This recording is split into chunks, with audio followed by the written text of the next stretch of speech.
Hey y'all, it's Laura. Welcome back to Cocoa Vanilla Studio video.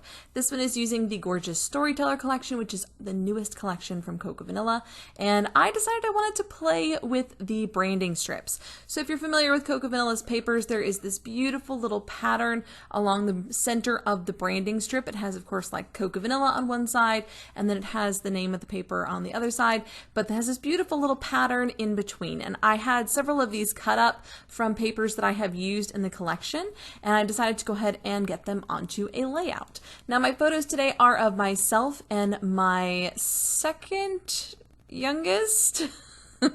I have 5 kids, so I have to say oldest, youngest, middle. I technically have 3 in the middle. But she is one of my twins. Her name is Olivia, and she is adorable. She also has had speech delay her entire life, and as long as she's been trying to speak, she does have a pretty profound speech delay. And part of her speech therapy has been teaching her to read lips, or at least watch lips when people talk. And she has always found that just a fascinating part of learning to understand other people. And so in these photos, I love these photos, she is doing just that. She's examining my lips as I talk to her, and in one of them, I'm kissing her head. But she just loves to sit and look at your face when you're talking and really kind of examine the way your mouth moves. And I think it helps her understand. So playing with these strips, I decided to go ahead and add a fishtail to the end of one side. And I wasn't sure at first which side of the paper I wanted to go with, but I end up going with the right side of the paper. And the reason I chose the right side of the paper is because I wanted to put a row of florals behind the tiny photos. So kind of have them sitting amidst the florals. I just thought that would look really nice. But in order to do that, I had to get those little photos on the edge of the paper.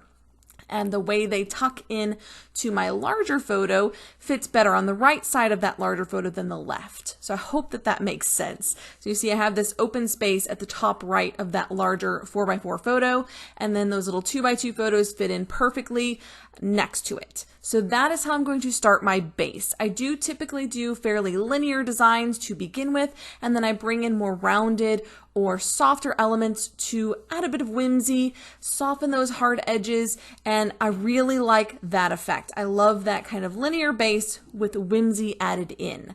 So I'm going to start by going ahead and taping down all of these strips. I just use pretty inexpensive double-sided tape that you can get on Amazon, very cheap. It does the job. It's initially repositionable, which I appreciate. Some of the really super sticky tapes go down too quickly. And I am not good at getting it perfect every time. And so having the ability to pull it back up at least initially is very helpful to me. So I did use my T-square ruler to lay down the first strip. Is it perfect? Even with the T-square ruler? No, of course not, because the T-square ruler wouldn't lay quite perfect at the edge there because I was going near the top of the page. So it isn't perfect, but I don't require perfection in my life. I find that just adds to my stress. And so I tend to wing it 99% of the time and just go with it. Put down that first strip and just follow it and kind of stick to it. If it goes slightly off balance, we're going to pretend that that was intentional. Totally intended to do that the entire time. That was not an accident. That was by choice. So I just personally like to see it that way. I don't think it's necessary for everything to be perfect on your page. And if it's stressing you out, then it's not fun. And there's no point in my mind in making your hobby stress you out. Your hobby should be your relaxation time, something you really enjoy. And if it's stressing you out, then it's time to address your process and see what you can do to make it more focused on fun and less focused on the stress. So now I'm going to tape my photos together, which make them a little easier to move around the page to place exactly where I want them. And then I'm going to run a mix of these beautiful floral ephemera pieces on the right side. Now I have fussy cut off the white edge on my florals. That's just how I prefer them. If you like that white edge, leave it on there. I just really like the clean effect of the no white outline so that I can cluster them together and it looks more like a bouquet of many flowers instead of a mixture of individual flowers. I don't want any of the flowers to stand out individually. I want them to cluster together as one big bouquet. And so I'm going to create a not perfectly straight line here, kind of a curvy line of florals that just softens the very linear background of this layout and gives it a little bit more fun. And there's definitely a bit of fun happening in these photos, and it's a very sweet moment captured on film. And I actually took these photos myself with the selfie mode on my camera. And I do this quite a bit in order to get myself into photos with my kids. And I did it a lot more often when they were younger. They wouldn't really notice the camera if I had it pulled away from my face and just snapped some selfies. They wouldn't really notice. Now that they're older, they definitely do notice the camera when it's out. So I don't get as many now, but I have a lot of photos from, especially when my twins were younger, of myself with them that I just took myself with my camera. And pulling in some green pieces and some of these little tiny florals that tuck in as detail pieces really add a lot of dimension to this layout, to this bouquet of florals, if you will. Having this layered effect behind your photos and then your photos resting on top of them, this gives the impression of dimension and depth on your layout. Layering is one of my favorite parts of scrapbooking, and it's one of the processes that I use to give a bit more of a dynamic, interesting dynamic to my layouts so that they don't look flat, even though they very much are. All of this is paper and photos. At this point, there is no actual dimension to this layout, but it looks like there is. You get the impression that there is because there's layering. So now that I have the florals roughly where I want them to go, one of my little tricks to making things stay where I want them is to go ahead and tape down the top layer, so my photos, right on top of the photos, and then I'll just add tape and glue underneath of them, underneath of those florals off camera, and tape them and glue them down in place. So just kind of lift up a little piece of the floral, add some glue. Lift up another little piece of the floral, add some glue, and they more or less stay in place because my photos are taped down on top of them.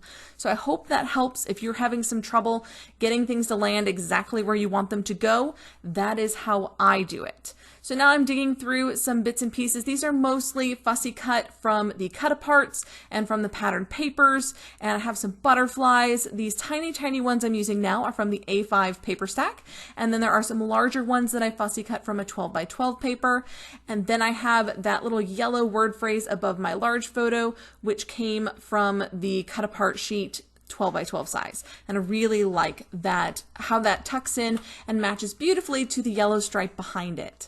While the overall design for this layout is pretty simple, sometimes I think that's necessary, specifically when you have multiple photos that are really poignant. So I have these printed in black and white because I want them to stand out in a big way on this colorful background. But I also want you to really study the photos, and so I'm not going to put a ton on the page that's going to draw attention away from them. I'm going to keep my embellishing fairly simple. Once my background is in place, I have my strips, I have my florals. I'm going to keep it pretty simple from here on out because I don't want to detract from the photos. And that is always my first and foremost focus when I'm scrapping, is to make the photos stand out, to make the photos be the focal point of the layout. But in this case, I was trying really hard to play with subtlety in my embellishing and not go heavy-handed with a ton of words or a lot of large embellishments or any embellishments that I felt like really pulled too much attention away from the photos themselves. So I'm sticking with small things, little hearts, little butterflies, some small word phrases, my title is this little loved this. I'm not going to put a great big title on this page, just a small title as well. By keeping it very subtle, these photos still stand out in a big way, and the emotion that is expressed through these photos is still present. You still get the little, catch in your chest a little when you see those sweet little photos, and they're not completely covered up by embellishments, a lot of layering on top of them, or a lot of things that are distracting in the background as well. Now, I do like to do some very busy layouts too, but it really depends on your photos, whether or not you think your photos can handle a little competition, because sometimes they can. But in this case, I did not want my photos to compete at all with the background, and so I'm keeping my embellishing simple and subtle. So now that I've got this more or less in place, I'm having a look at it, and I did know that I wanted to add something at the bottom, and I end up coming in with a piece of paper later on, but trying to decide how I wanted to deal with this title was another story, because while I am going for subtle, this felt like a bit too subtle, because it's blending in with my background, and you'll see how I fix that later. But first up, I decided to dive into the icon ephemera and see if I can find another option. So this little titling option could have worked. I could have tucked it in with those leaves and it would have worked just fine, but I decided not to do that. Why? Because it was still drawing attention away from the photos, and I did not want to do that. And so I'm going to play around with a few different options here. I really liked this little banner. This is what I decided to go with in this spot. It's not the title. It's maybe a subtitle of sorts, but it is a little bit more subtle, a little bit quieter, if you will, on the page, and takes up a lot less room of the photo. Then I'm going to bring in some other little bits and pieces for a journaling spot. Again, staying subtle, staying small, but these little details matter. So you can go super subtle and very simple on a layout, but still have big impact by including soft, small, subtle embellishments. So this real little hanging piece was in the icon ephemera, and I decided to use that for my journaling. So I am following the line of those photos at the top. So you've got the top little two photos that are in, one is in the center, one's kind of offset, and then I'm bringing my journaling spot down slightly to the left. So it kind of follows the line of those photos and fits in with that design quite nicely. I am going to add a couple little word phrases underneath of the title just to fill in that space and kind of mimic the border strips I've put behind my photos. And initially this is where I thought I was done. I thought maybe this is where we stop and we just leave it super soft, super subtle, and easy. But the more I looked at it, the more I felt like I really wanted that larger title on this page, but I wanted it to stand out just a little bit without pulling from my photos. So doing something a little bit different this time, I did pull in a little banner to add here at the larger photo where it meets the smaller photo, and considered a couple of other options on that sticker sheet before switching to some buttons, which I don't end up using because I just didn't really feel like it needed it. I do try. I like to audition different bits and pieces, see if I like where they're going, but that one didn't need to be there. Adding in some tiny little hearts. I'm going to spread those all over the page. I had some larger hearts as well, just fitting them then around the floral clusters, and then I'll come in with some teeny tiny little pieces that I have fussy cut from the patterned paper. These are tiny little florals from the A5 paper stack that I have fussy cut out. I'm going to add those around the edges. Again, those details make such a huge difference. While you certainly don't have to fussy cut out all of those tiny little details, you can use puffy stickers, you can use sequins, you can use little enamel dots, anything you like. Those little tiny embellishments though make such a huge difference on a page, and in my opinion really take a page from pretty up to a next level. Just a little bit more artistic, a little bit more finished and complete, and I really think that it's worth the time to add in those teeny tiny little details. Even though it may feel like they're not making a big difference, they really are. It's polishing your work. So now that I've got all those tiny little details added in, I'm staring at the layout and I'm like, okay, we have to do something else. Something is missing. And what I am going to figure out is, I am going to add a word phrase here, but what's really missing is I needed something that grounded this layout, that took all of these beautiful floaty elements in the air and gave them a base, gave them a section across the bottom that really helped to ground the layout entirely. And I am going to do that in just a minute with a big piece of patterned paper, adding in more words because I can. I am a little obsessed with words, and this is not even a wordy layout. This is a pretty low-key layout as far as words go, but I did really enjoy this one and I thought it needed something more. Finishing off with some splattering and scattering. So my scattering was those tiny detail work, and then the splattering I do in 2 phases with both Nuvo drops and with some ink spray. So I'm going to do both of those before I realize what it is this layout's missing. And sometimes you have to keep going. You just continue through the layout and it'll occur to you, what is it missing? And that's what happened with this one. As I got to the very end, my splattering was done, and then it hit me. This is what it was missing. This beautiful navy at the bottom really helped to ground this layout. It made, for my eye, all of the difference in this layout feeling finished. Look at the difference there.